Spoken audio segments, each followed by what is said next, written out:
My possessive girlfriend segs with her coworker to make me jealous. As punishment, I break up with her after 3 years. I'm 28 AM and need outside advice on my relationship. After 2 years with my girlfriend Lucy, 28F, I'm debating whether to marry her. My situation must be explained from the outset. Lucy and I had a long connection from school. We were classmates in high school but hated one another. Constant conflicts and competition characterized our relationship. We argued over group projects and who received the final chalk in class. She may have seen me as a lazy troublemaker, but I regarded her as dictatorial. This science fair project pairing in 10th grade is still fresh in my mind. A basic assignment was expected. But with us, nothing was easy. I wanted to work on solar panels, wind turbines, etc. Lucy was determined on a genetics project. We fought for days without giving in.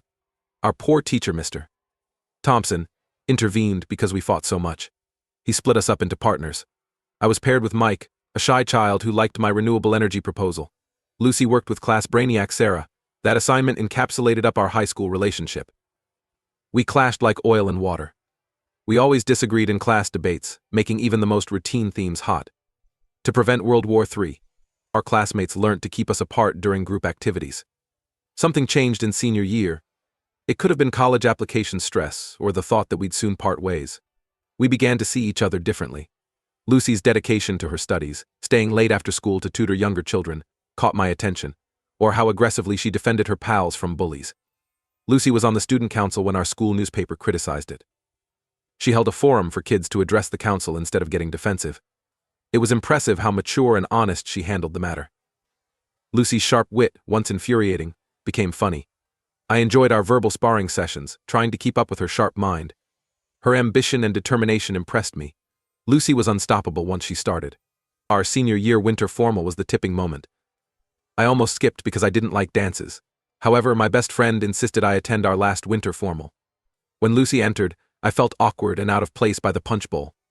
A lovely blue dress highlighted her eyes, and her usually untamed curls were fashioned into elegant waves.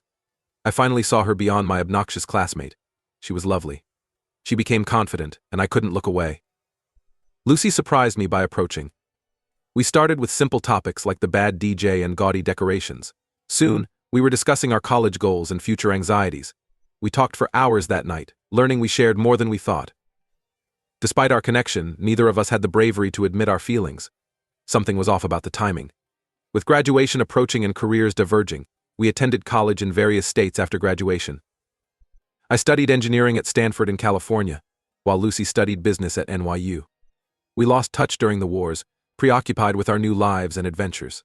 I studied hard, joined the robotics club, and interned at a Silicon Valley tech business. Lucy appeared to be doing well from social media postings, joining the debate team, studying in London, and getting great internships. 3 years ago, our high school held a 10-year reunion. I didn't want to go because I had a large work project deadline and didn't want to chat with folks I hadn't seen in a decade. However, my mom, who resided in our hometown, urged me to see old friends. I booked a flight home reluctantly. When I entered the gym in our old school colors, I felt nostalgic. I saw familiar people, some barely changed, some completely unrecognizable. Lucy appeared as I was conversing with my former lab buddy, and the years were kind to her. She was now attractive and confident. She handled herself with grace I'd never noticed before, with long brown hair and an attractive bob. The sound of her laughing at something someone said echoed across the room, magnetically attracting me. I was walking toward her without realizing it. We glanced at one another as she turned as I approached. Then she smiled widely, and time seemed to stop.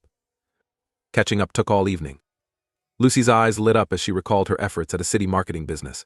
I told software development stories. Working in Silicon Valley is difficult but exciting. We chuckled over our past rivalry, amazed at how different we were now. As the night went on, I wanted it to last. Our previous tension had become electric and exhilarating. Lucy suggested we grab coffee the next day before I went back to California, and I happily accepted. The coffee date morphed into a lengthy park walk, dinner, and us, missing our flights home. We rediscovered our hometown and each other over the next few days. After saying farewell at the airport, we decided to try long-distance dating. The following year was filled with weekend trips, long chats, and reunion plans. We alternate visiting each other to explore new cities. I appreciated Lucy's daring. She loved trying new eateries and obscure art galleries. She forced me out of my comfort zone, and I grew in unexpected ways. Lucy visited me in San Francisco one weekend. An unplanned road journey to Big Sur down the coast. Lost, our car broke down, and we stayed in a little motel that had seen better days. Lucy avoided whining by turning it into an adventure. We watched the sunset on the beach and discussed our future goals. I fell in love with her on that trip. We moved in together after a year of dating. We discovered a pleasant Parkview apartment in a city halfway between our professions. A fantastic first few months of living together. We'd prepare dinner together, trying new recipes and laughing at our mistakes. Binge-watching TV and discussing story twists and character developments kept us up late. Cozy Sunday mornings in bed were spent planning future travels. However, I noticed certain difficulties with time. I grew tired of Lucy's possessive and jealous temperament, which I first liked. Start with small things. She'd become furious if I took too long to respond to her texts or discussed hanging out with women at work. I dismissed it as a phase or a proof of her caring. This incident a year ago should have raised concerns. A difficult divorce was affecting my female coworker Emma. I volunteered to listen over lunch as a friend. Lucy went into a jealous rage and accused me of like Emma when I told her. She took hours to calm down and realize Emma was just a buddy in need. It culminated 6 months ago. My new assignment required tight collaboration with Sarah, a female coworker. I got Lucy angry anytime I mentioned Sarah. She'd probe our encounters and suggest Sarah had ulterior intentions. After celebrating a project launch with my team over dinner, I came home late. Lucy waited, her face a mess. I claimed it was a work event, but she accused me of cheating on her with Sarah. Lucy demanded my phone and emails to establish my innocence, which caused a massive fight that night. It stunned me. She tried to calmly convey her jealousy and distrust. Lucy startled me by suggesting we marry instead of discussing the topic. She said she'd feel safer and worry less about other ladies if we were married, which leads to my problem. I adore Lucy. She's brilliant, witty, and we have fantastic memories. However, her jealousy and possessiveness have strained our connection. I'm afraid marriage will worsen these issues. Despite my repeated attempts to discuss it with her, she either ignores me or accuses me of not loving her enough. I proposed couples therapy last week to improve communication and trust. Lucy insulted me by stating we wouldn't need treatment if I loved her. I'm in a bind. A future with Lucy is possible. I love how her eyes crinkle when she laughs and how enthusiastic she is about books. She always calls my mom on her birthday. Our aspirations include seeing the world and establishing a family. However, I don't think I could live a lifetime of proving my fidelity and being cautious with other women. I fear for my job. Would I miss out on working with women? What about my female friendships? I don't want to feel bad for every innocent contact. Lucy's jealousy may impact our future children if we have them. I don't want kids to think possessiveness is healthy or usual in relationships. I wonder whether I'm overreacting. Is this jealousy normal? Am I mistreating Lucy by not understanding her insecurities? But then I remember her skepticism when she requested my phone, and my gut twists. I considered ending the relationship. I'm afraid of losing Lucy. Despite our issues, she's been key in my life for years. I can't imagine not having her to laugh, dream, and share my day. Then I consider the future. How much worse could our troubles get after we're married? If we have kids, will Lucy be jealous of them? What if I'm always distrusted and constrained? I need outside perspective on this. Do I overreact to Lucy's jealousy? Should I propose and hope marriage solves our problems? Am I right to be wary of committing to someone who doesn't trust me? How do I love Lucy and worry about her behavior? I'd be glad for any suggestions or experience. I fear making the wrong option at a crossroads. Edit. Wow, I didn't anticipate this post to go viral. All your advice and insights are appreciated. Many things to consider. Update 1. Thank you to everyone who gave advice and shared their stories since my last post 2 weeks ago. Your remarks made me ponder, but I may have delayed too long to decide. I'm still reeling from the terrible turn of events. Lucy has been getting agitated with my uncertainty about her marriage proposal for 2 weeks. In several heated arguments, she's accused me of not being committed to our relationship. I've tried to explain that I need more time to think things through, and that marriage is a major decision, and we should both be ready. Lucy interprets my reluctance as a rejection, a sign that I don't love her as much as she does. Our apartment has a tense vibe. Lucy alternates between ignoring me and fighting over minor issues. She yelled at me last Tuesday for not washing my coffee mug.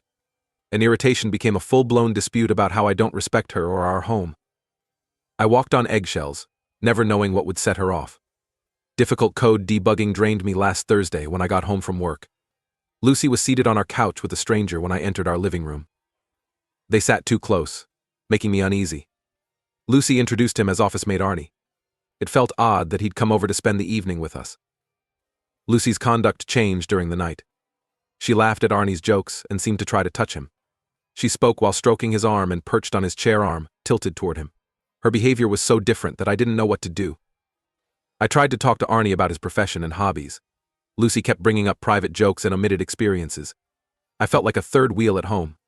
Lucy suggested a board game. I observed her lean in and mumble something funny in Arnie's ear while setting it up. My stomach turned at the close gesture. Through the night, I became increasingly uncomfortable.